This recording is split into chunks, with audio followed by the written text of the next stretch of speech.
There is a question, is the attitude of Islam to history.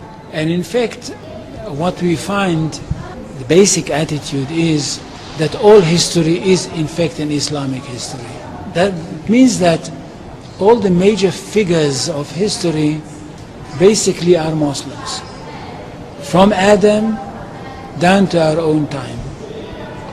So if the Jews or the Christians are demanding something and basing it on the fact that there was a king called Solomon or a king called David or a prophet called Moses or Jesus, then of course what they are doing, they are saying something which is not true, or in fact they don't know that all these figures were basically Muslim figures. They were, in fact, since the creation of the world there is only one religion, and this is the religion of Islam. So if anybody says, look, there is a place which is connected with Solomon, and that's the place where the Temple of Solomon stood, a true Muslim would tell you, yes, absolutely right, but don't forget that Solomon was a Muslim. And David was a Muslim, and Abraham was a Muslim, and Isaac was a Muslim, and Jesus was a Muslim. And this is what I mean by the Islamization of history.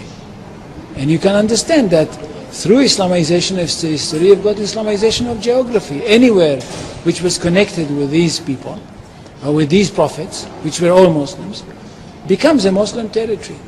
And therefore, when Islam was not in that area before Muhammad came to it, but it should have been there.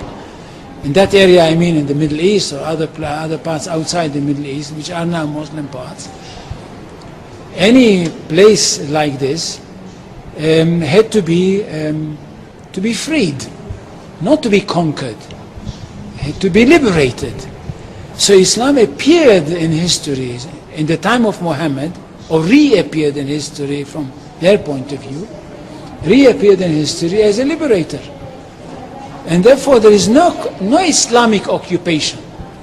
If somebody occupied anything, it would be always somebody else, not the Muslims. So there is no Islamic occupation, there is only Islamic liberation. And in fact I found out that Islam in the 7th century already spoke about natural selection. In Arabic, the name of Muhammad's got many names, but one of the most important names is Mustafa. Mustafa in Arabic means he who was selected. And the idea is that since the time of Adam, the first human being, God selected from every generation the best of all the descendants of Adam.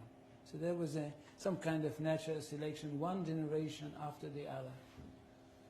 Until at the end, he selected the best of the best of the best of the best. And this is the Prophet Muhammad. And he chose him to give him his word, the exact word of God, and of course selected him to be the prophet that will bring to humanity the finest of all revelations. This is Islam.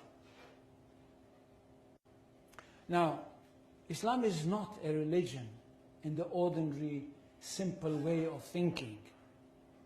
Islam is a culture which comprises everything. And most of all, it is a culture based on revelation, and it is a culture which is based on a legal system. It is basically a legal system.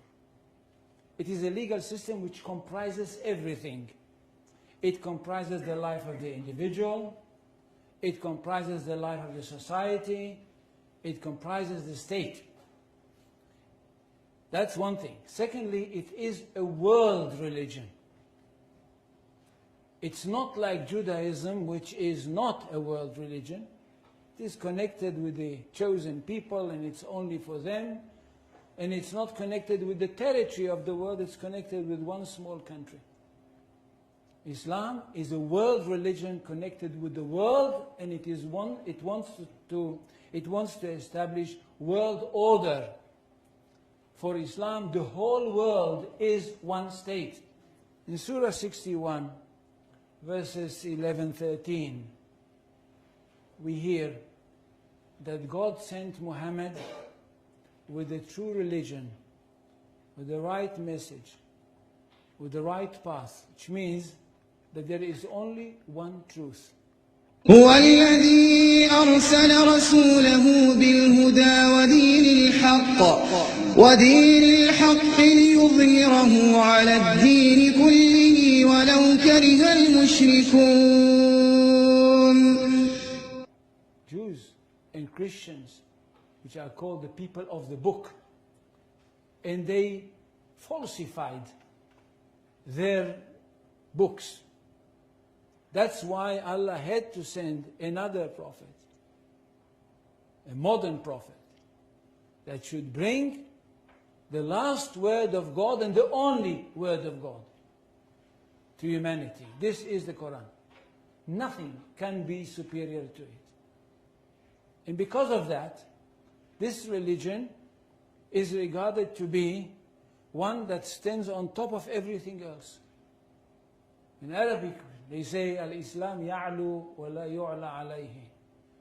Islam is superior, nothing can be superior to it.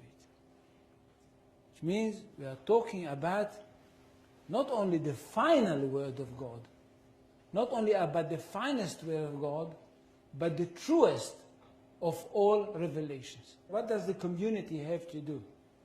The community of the believers. Those people that were lucky enough to have their hearts open and to have accepted the call of the Prophet Muhammad. What do they have to do? They have a mission in this world, to bring the word of God to the whole universe, or if you want, to the whole of this planet.